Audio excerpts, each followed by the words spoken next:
Welcome to modern computer. আজকে দাদা এসছে বসিরহাট থেকে। দাদা প্লেসটা সিল করতে চাইছে না বলে আমি ভিডিওটা করছি।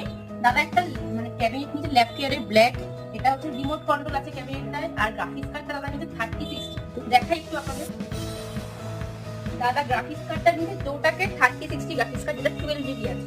দাদা মাদারবোর্ডটা নিয়েছে MSI Pro VDH Wi-Fi, এটা Ryzen 7 সাপোর্টেড, ভীষণ ভালো একটা মাদারবোর্ড। প্রসেসরটা নিয়েছে Ryzen 7 5700, আর র‍্যামটা দাদা কর্সিয়ারের দুটো 16 জিবি স্টিক ইউজ করেছে। দাদা যেটা ইউজ করেছে ক্রুশিয়ালের P3 Plus 1TB, এটা 5000 MBPS এর আছে। আর দাদা ইউজ করেছে এমস্পোর্টসের FP 550GB, এটা 80+ বোল্টের আছে। মনিটরটা ইউজ করেছে BenQ 27 ইঞ্চি মনিটর, এটা উইথ স্পিকার দিয়ে আছে।